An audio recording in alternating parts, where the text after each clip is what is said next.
Welcome to this tutorial brought to you by River City Graphics. Today I'm going to be showing you how to use the live trace feature of Adobe Illustrator. So to get started, we're going to open up Illustrator. Now if you haven't heard of the live trace feature, basically what it allows you to do is take any image file such as a JPEG or PNG and turn it into a vector version. So to get started, I'm just going to take and go to File and then Place, and then off of my desktop I'm going to grab a stock photo I have here of a butterfly. So now I can take and zoom out. Now this does work better when you have smaller images, so I'm just going to scale this down for the purposes of this tutorial so we don't have to sit and watch the loading bar go. But it can shoot through some pretty large images if you want to let it sit and do that.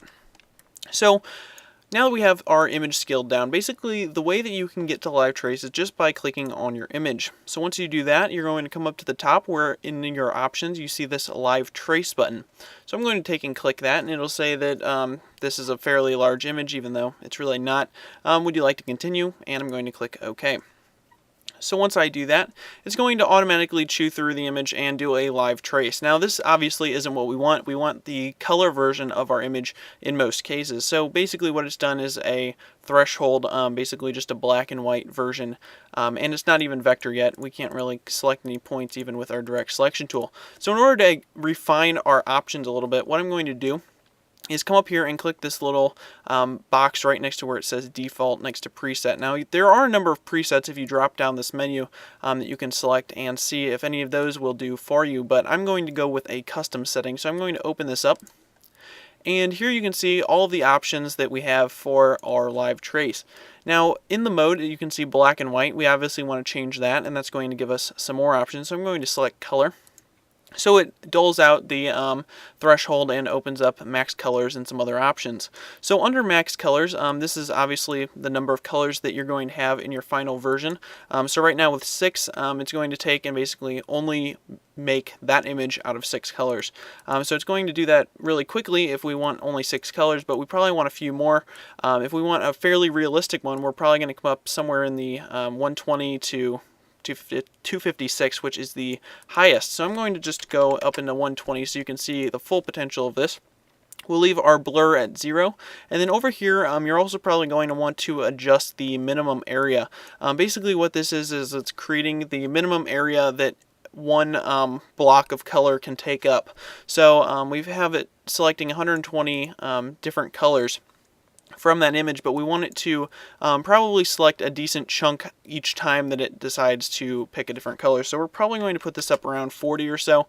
If you make these larger, then it's going to make larger chunks out of your image. So we're going to have a lot with them only being 40 wide, but or as a minimum of 40.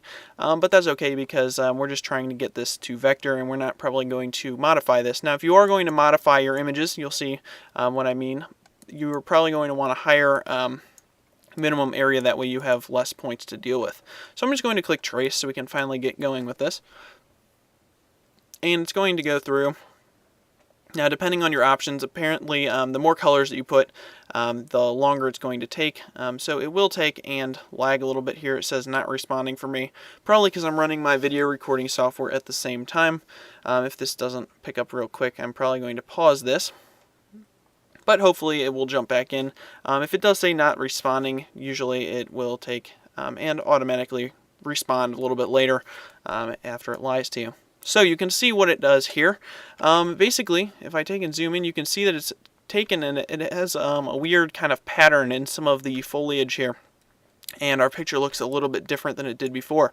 That's because basically it's taken and made a vector version of it, and what we need to do in order to actually take and make this into a finished product where we can select the points and select the swatches of color that it's created for us, is to come up here with our picture selected and hit expand. So once you do that, you can see it turns into 1,000,000 points here. So we can take and grab our direct selection tool, and we can zoom in, and you can see now all of these little individual pieces that it's made for us. And that's what I was talking about before. It did select areas that were about 40 pixels, so you want to up that area if you want to be able to have less points. Now, if we wanted just the butterfly, it would be kind of tedious to go through and delete out each of these points. You could take and do that by just kind of blocking them out and then hitting your delete key. But by turning up that minimum size, then you can kind of minimize the amount of work you're going to have once you need to delete anything out. But what this is good for is definitely taking your images. Say that we needed this image in vector for some reason. We have a pretty good version of that right here. If we wanted to up the colors, we might even be able to get a little bit better. Or run through some of the presets or some of the other options within there. So it gives you a pretty good base. You might need to do a little tweaking on your own, but it definitely does a pretty good job for what it's doing, basically taking a raster image and then turning it into math and vectors. So it's also good for if you have more simple images, like you have a logo or something and you want to just get a rough basically outline of it. You can take and run it through Live Trace, and it will take and make the logo. It has a little bit of trouble on some things like letters. Sometimes it'll be a little bit off, but you'll definitely have the main shapes down, so it'll save you a lot of time using the pen tool by already getting you started with your basic points. So I just wanted to show you guys that. It's a pretty cool feature of Illustrator.